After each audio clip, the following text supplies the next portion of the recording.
Corporate Social Responsibility 1. CSR could be driven mainly by private actions.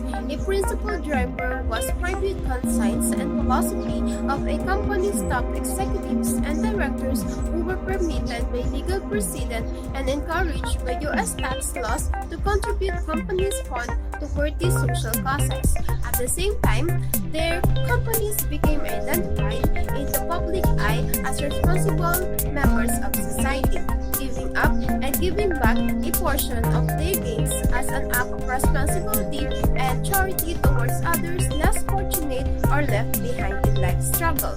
Polishing companies' image through good works was increasingly important as a motive for undertaking philanthropic activities. CSR took on an entirely new meaning during the 1960s and 1970s. With the rise of social protests, corporations were expected to do more than just distribute marginal funds to charitable causes. The protesters demanded a response to their social demands, not just a continuation of the voluntary noblesse oblige paternalism of CSR-1. Some instances of the protesters' social demand are racial discrimination, equality of women to labor, health and safety measures, pollution, weapon of mass destruction, and bribery. In all of this social turmoil, executive minds reacted by adopting a socially response rather than a passive, voluntary responsibility. Social impact awareness. The diverse array of social demands being made in business, thus the different kinds, sizes, structures, and markets of these firms meant that each company had to identify those social issues and problems that were germane to its particular operations. Labor-intensive firms were more likely to face charges of workplace discrimination. High-polluting industries drew the wrath of environmentalists.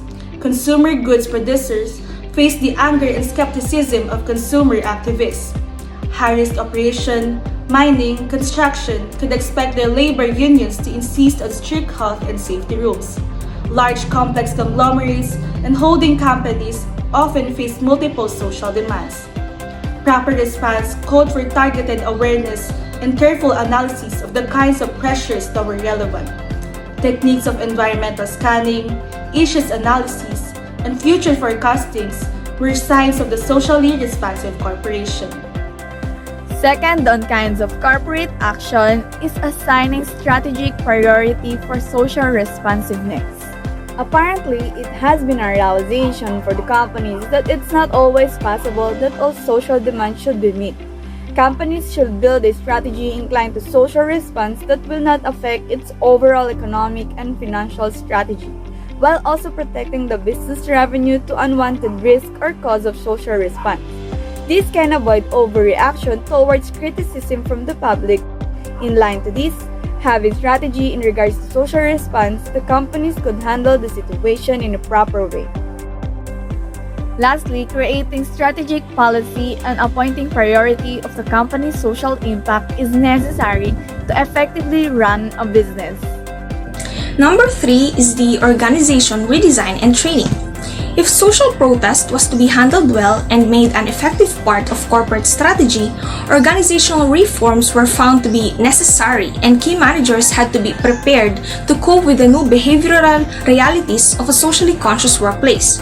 Responsibilities for pollution abatement, fair treatment of minority and women employees, assuring quality of control of consumer products, and safeguarding on-the-job health and safety brought new departments into being with authority to enforce new routines and rules.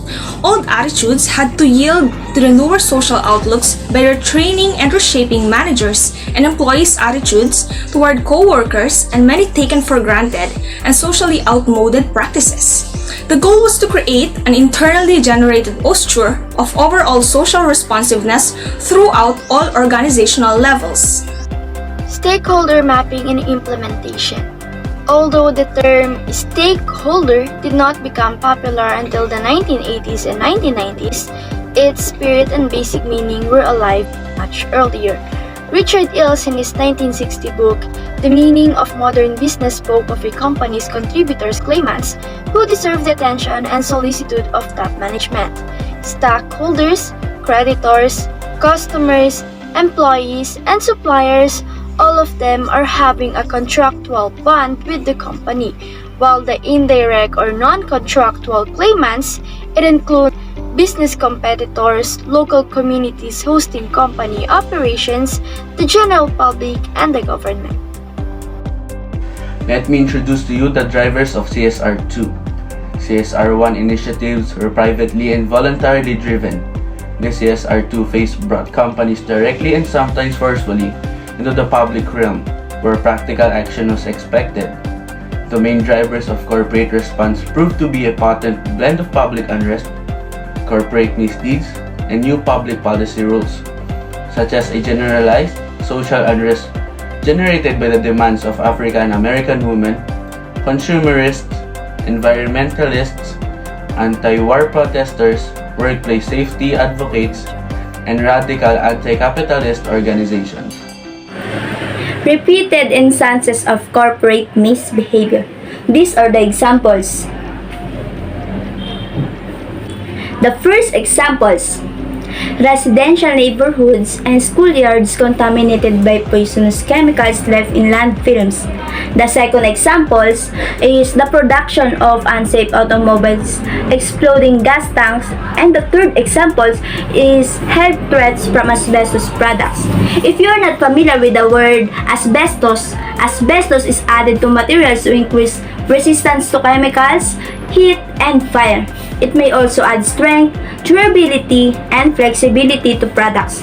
Asbestos was used in a wide variety of materials. Many asbestos products were manufactured before the mineral's dangers were well known. Although some asbestos products are banned, certain products are still allowed to contain the mineral. Asbestos products continue to pose a health risk. In addition, asbestos can cause lung cancer. The last example is racial discrimination. Racial discrimination occurs when a person is treated less favorably or not given the same opportunities as others in a similar situation because they were born, the ethnic origin, or their skin color. Public policy and government regulation. While the general inspiration for CSR originated within the minds and social conscience of corporate executives in the private sector, the strong social pressures and protests occurring during the tumultuous 1960s to 1970s activated public sector responses in the form of new laws and regulatory agencies plus strengthening existing ones. CSR policy instruments. Leading CSR2 companies soon realized that the public could no longer accept, nor could they rely on the leisurely paternalistic approach of the earliest CSR-1 era.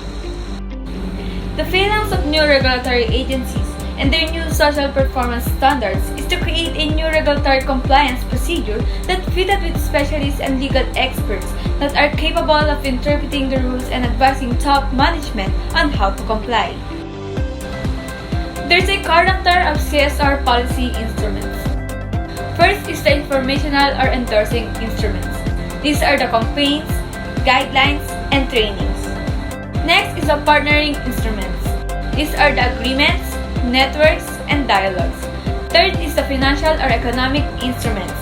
These are the subsidies, grants, prizes, and awards. Fourth is the legal instruments. These are the laws, regulations, and decrees. And the last one is the hybrid instruments. These are the strategies, action plans, and platforms.